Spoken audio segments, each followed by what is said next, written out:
Olá, pessoal, sejam muito bem-vindas e bem-vindos a mais um episódio do Defensorarei. Antes de tudo, um parênteses importante. A apostila desse episódio pode ser baixada no link da descrição ou no meu Telegram. Dito isso, hoje a gente vai falar de um tema do direito civil que provocou significativas mudanças e é super cara de prova, especialmente da magistratura, que pode ser cobrado ali incidentalmente, numa prova de sentença civil, por exemplo. Hoje a gente vai falar das alterações promovidas pela Lei 14.905 de 2024 no Código Civil, especialmente sobre atualização monetária e juros. Então, vamos comigo nessa?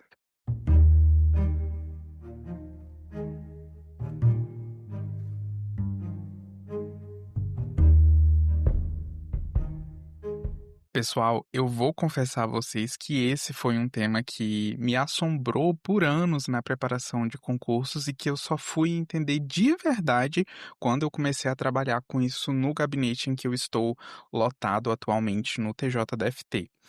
Vamos começar do início, então, e que era uma confusão que eu fazia quando eu estudava isso. Qual a diferença de correção monetária e juros de mora? A correção monetária, ela não é um ganho, mas sim uma recomposição do valor da moeda ao longo do tempo. Porque como o dinheiro ele perde poder de compra em razão, por exemplo, da inflação, a correção monetária ela vem justamente ali para servir para que o credor ele receba no futuro o equivalente real àquilo que ele tinha direito no passado. Então vamos aqui a um exemplo.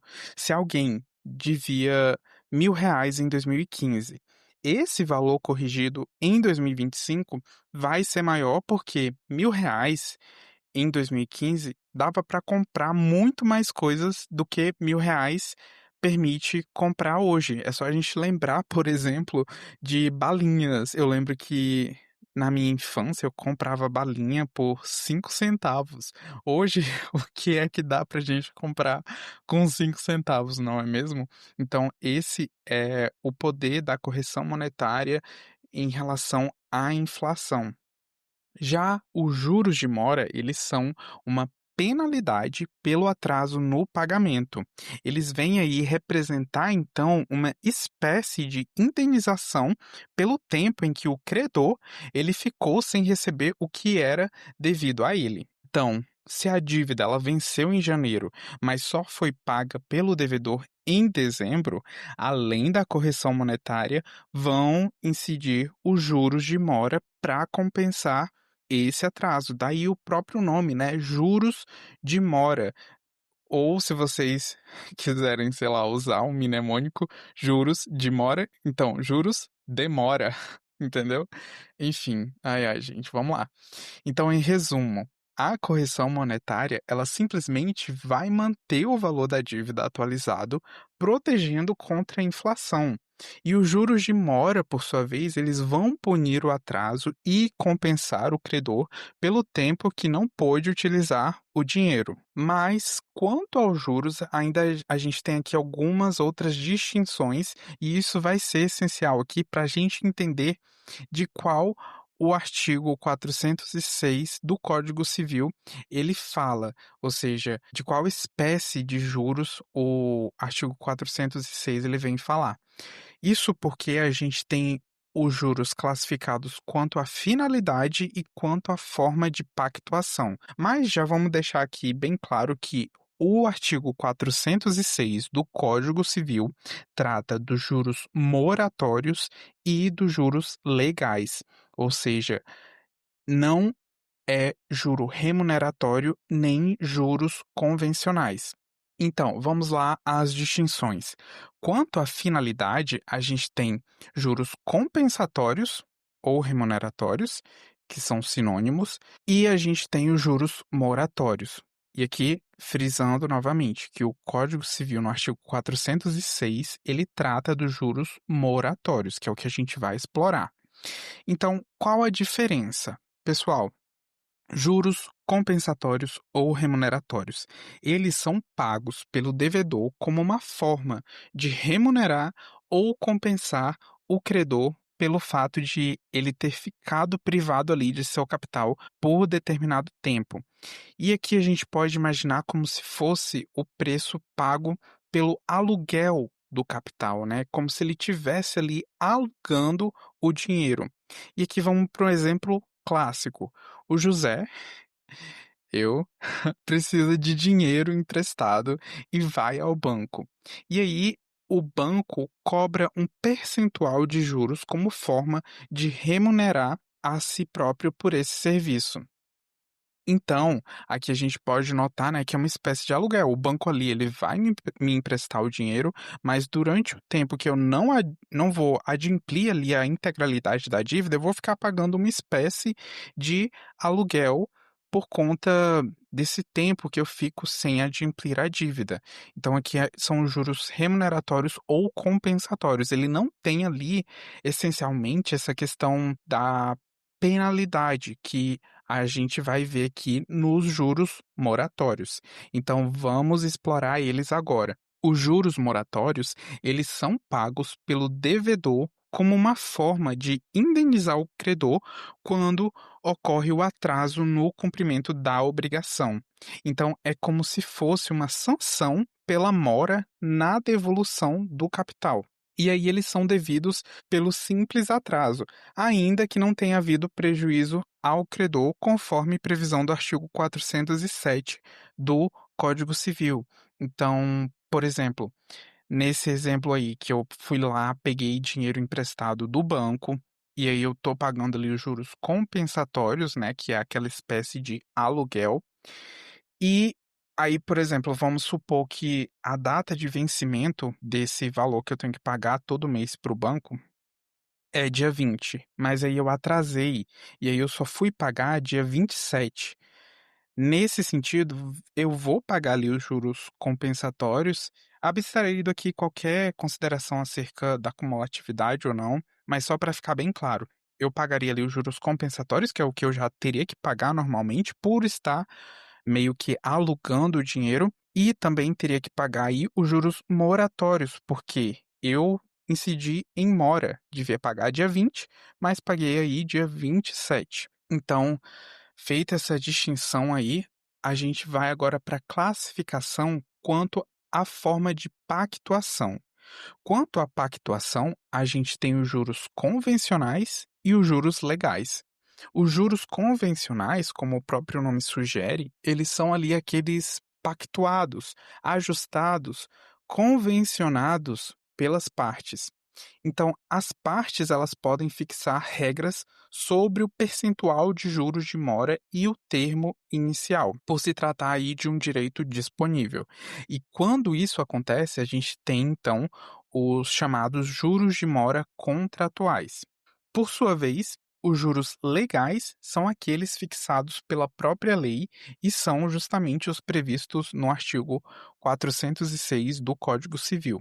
Mesmo então que as partes elas não tratem sobre os juros no contrato, ou seja, sobre os juros de mora, o devedor ele vai estar obrigado a pagar porque essa imposição decorre da própria lei. Então, agora que a gente elucidou aí a diferença entre juros de mora e correção monetária, além de entender que os juros do artigo 406 são os juros de mora e os juros legais, vamos então mergulhar nas mudanças do Código Civil sobre isso. Bora lá.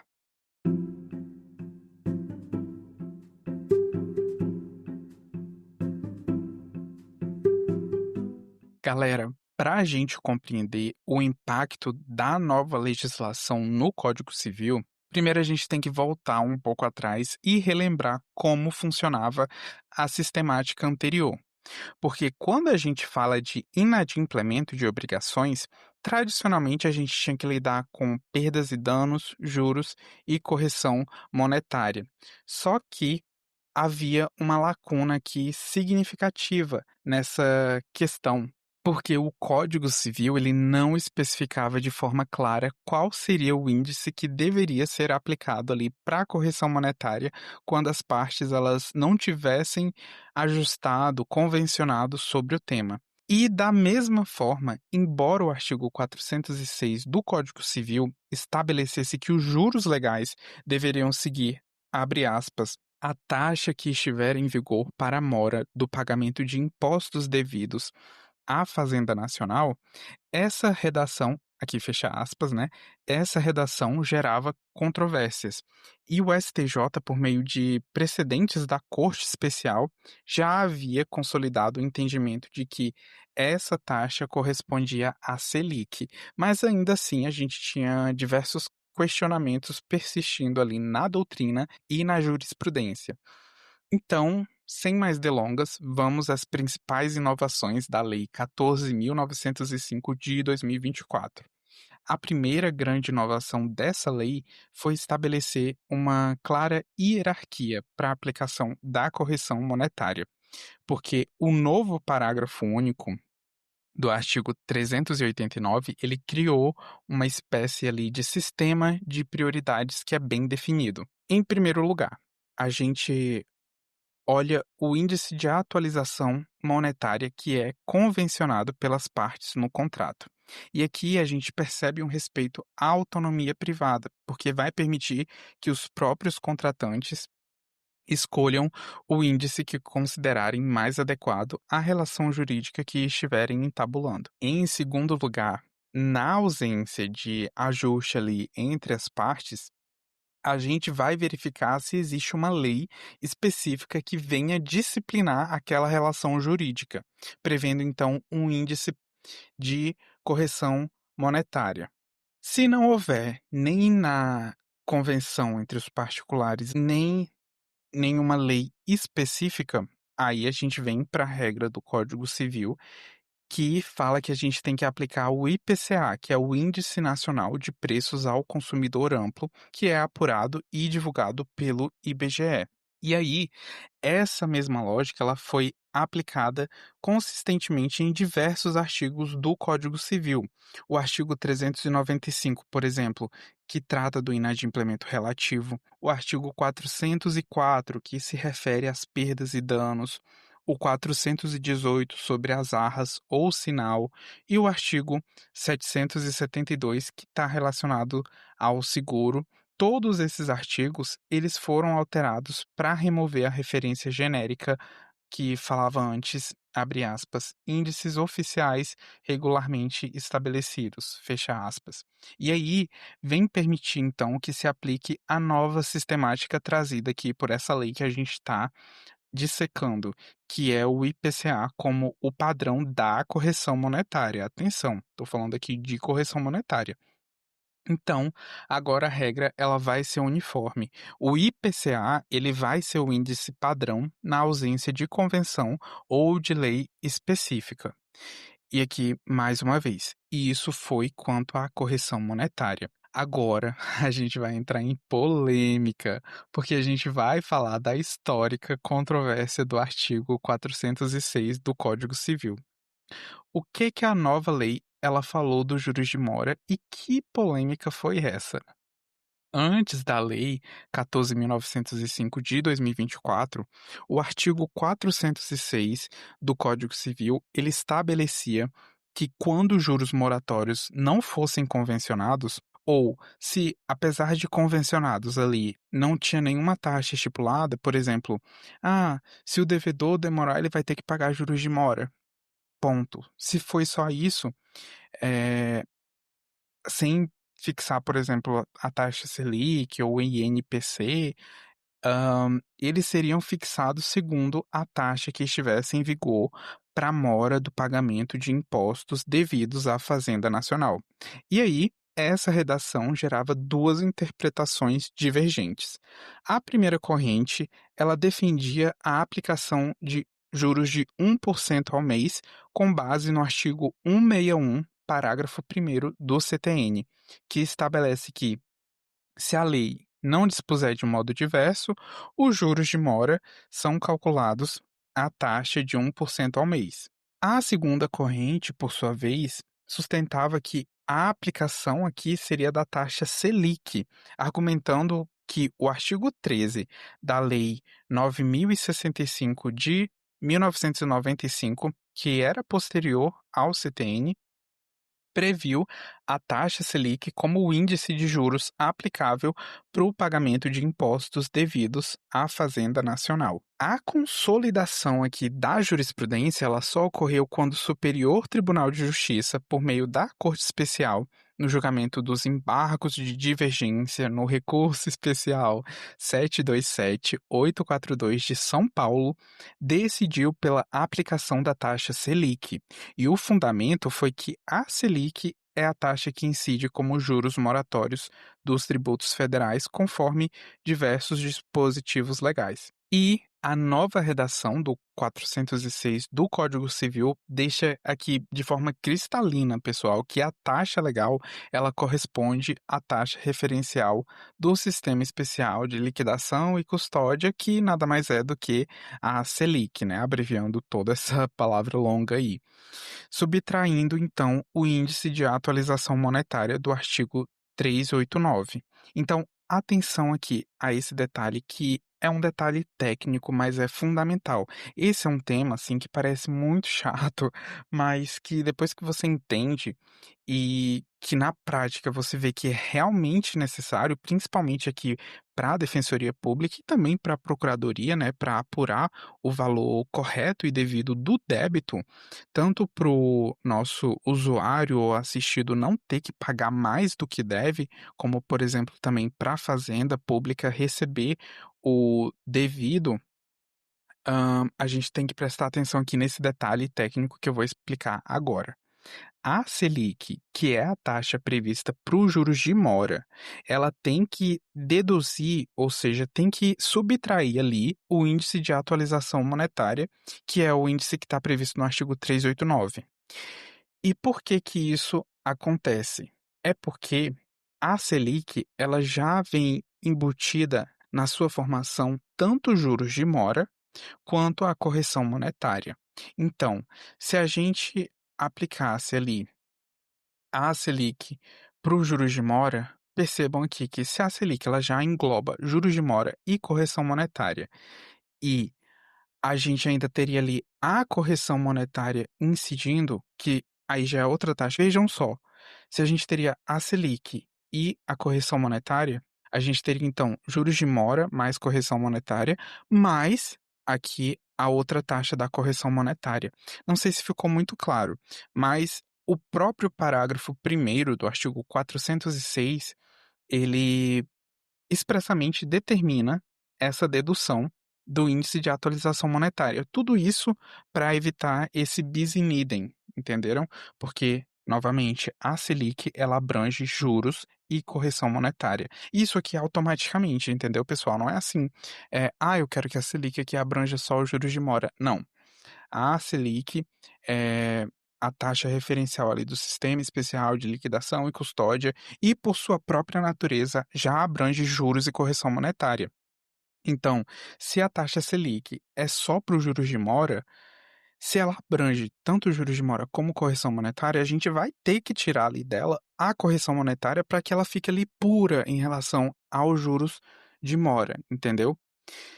Por sua vez, o parágrafo segundo do artigo 406 do Código Civil, ele vem conferir ali ao Conselho Monetário Nacional a competência para definir a metodologia de cálculo da taxa Selic e a forma de aplicação com divulgação pelo Banco Central. E aí isso garante que aspectos técnicos sejam regulamentados lá por eles, né, pelos órgãos especializados. E aqui é interessante a gente também notar que o parágrafo terceiro, ele prevê uma situação excepcional. Se a taxa legal apresentar o resultado negativo, ou seja, se a Selic tiver um resultado negativo, ele vai ser considerado igual a zero. E aqui foi uma espécie de proteção contra cenários econômicos atípicos, em que a aplicação mecânica e da fórmula pudesse gerar resultados absurdos. E além disso tudo que a gente falou, Uma das mudanças mais práticas da lei refere-se às despesas condominiais. E aqui isso aqui é bem simples, tá, gente?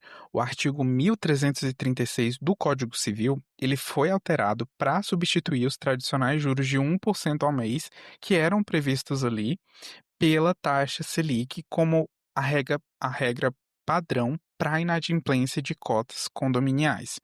Então, antes da Lei 14.905 de 2024, o condômino que fosse inadimplente, ele ficaria sujeito aos juros moratórios convencionados e, se eles não fossem previstos, a taxa de juros seria de 1% ao mês. Agora, na ausência de convenção ali, vão ser aplicados os juros estabelecidos no artigo 406, que é o que mesmo, gente? Quero ver pessoal comentando aqui. Ninguém vai comentar, mas vamos lá. É a Selic. E aqui é muito interessante observar que, do ponto de vista prático, essa mudança de substituição dos juros fixos pela Selic pode até não representar uma vantagem que muitos devedores estavam ali esperando, porque a Selic, ela é uma taxa flutuante que vai refletir aí diretamente as condições econômicas do país. Então, em cenários aqui de alta inflação que infelizmente costumam ser até comuns no Brasil, né, ela tende a subir. A Selic ela vai subir em cenários de inflação alta, podendo atingir aí patamares superiores aos tradicionais 12% ao ano, que era a prática anteriormente, né, dos juros, e de 1% ao mês. De forma que, então, em muitos casos, os devedores que tanto comemoraram a adoção da taxa Selic podem até acabar enfrentando um ônus ainda maior dependendo das condições econômicas de cada período. E antes da gente avançar, a gente também tem que falar de um aspecto fundamental, que é o princípio da irretroatividade das leis. E isso aqui eu pego muito no trabalho.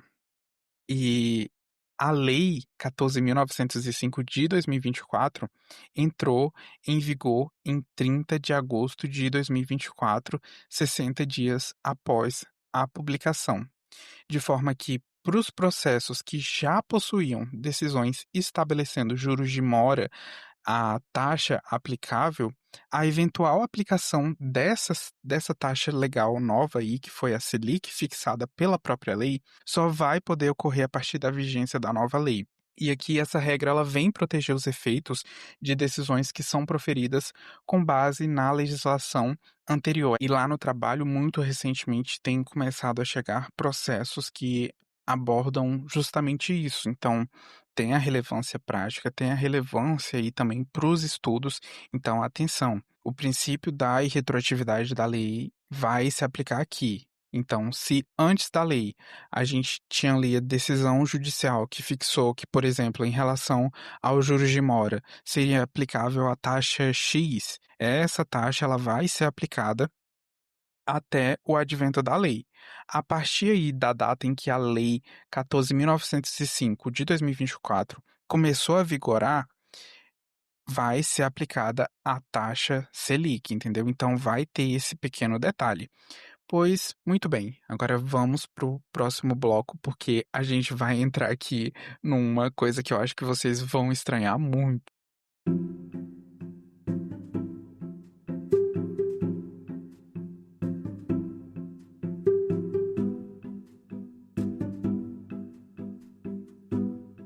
Pessoal, a gente chegou agora num ponto que pode causar muita estranheza, porque o STJ decidiu mais uma vez analisar a questão da aplicação da taxa Selic no artigo 406 do Código Civil.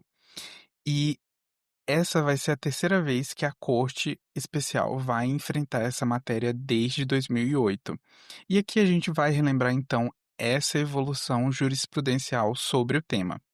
Inicialmente, conforme eu já adiantei, tinha uma divergência entre as turmas do STJ. Enquanto a segunda turma e a primeira sessão prontamente relacionavam ali a taxa Selic ao artigo 406, entendendo que ela incluía tanto juros legais como correção monetária, a terceira turma ela se posicionava pela aplicação do que a gente já citou ali do CTN, né, o artigo 161, parágrafo primeiro, que estabelecia, ou melhor, que estabelece juros de 1% ao mês.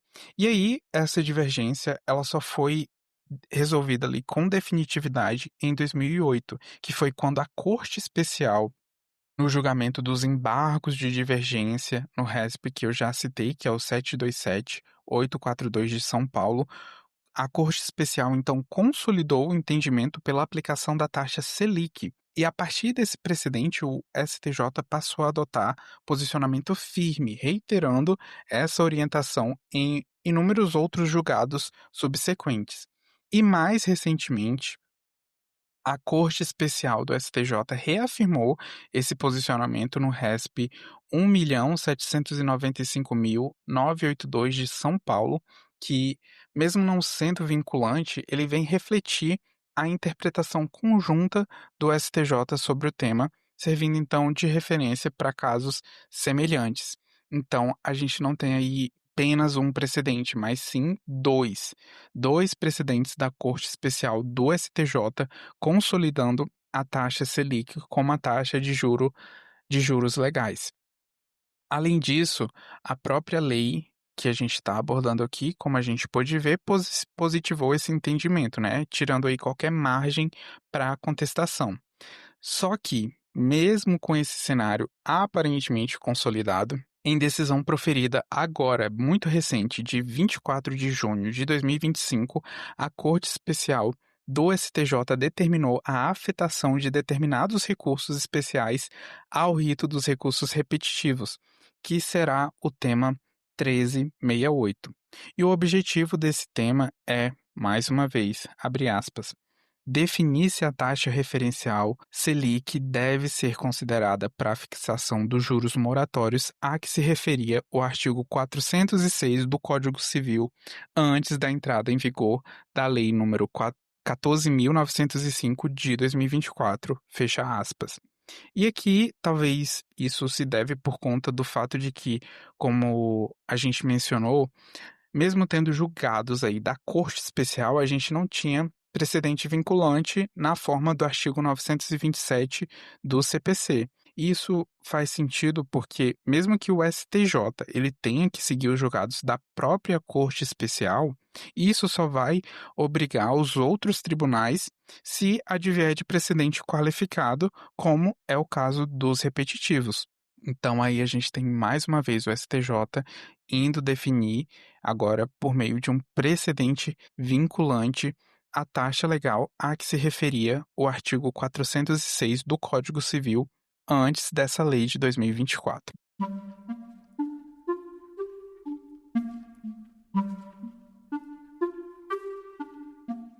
Bem, pessoal, esse foi o nosso passeio rápido pela Lei 14.905 de 2024, que veio representar aí, como a gente viu, um marco no direito civil que trouxe sistematização e clareza aí para questões que geravam controvérsias há décadas.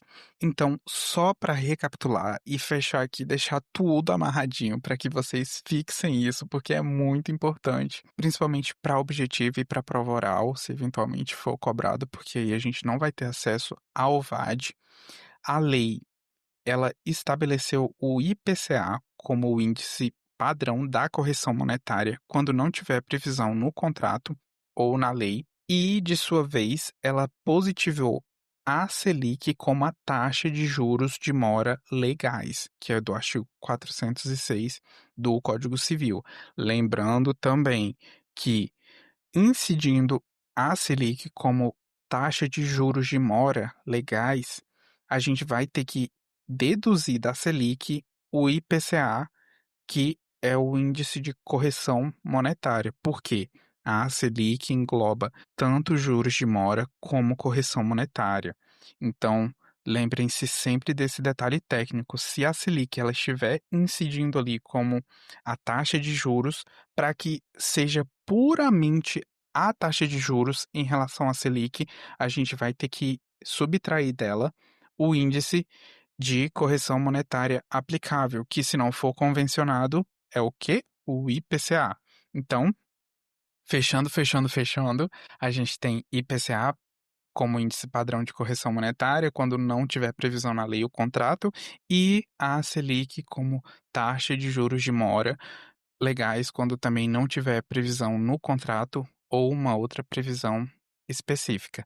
E conforme eu já frisei, para quem estuda para a defensoria, essas mudanças elas são muito relevantes porque elas vão impactar desde ações de responsabilidade civil até, por exemplo, cobranças condominiais, como a gente viu aí que também influenciou, né? Essa lei veio alterar a questão do 1% para taxa Selic, passando até por execuções e contratos no geral. E eu já vi diversos processos em que a Defensoria Pública aqui do DF, ela atuou e falava exatamente dessa questão, porque ela pode diminuir ou aumentar muito a dívida, entendeu? Então, para a magistratura e para a procuradoria, isso também é muito importante, viu, pessoal? Então, esse foi o nosso episódio de hoje. Espero que vocês tenham gostado.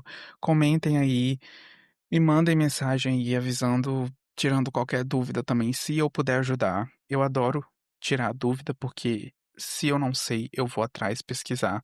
Se eu sei, também é uma forma de eu consolidar e ajudar na difusão do conhecimento. Então, abraços verdes e até a próxima.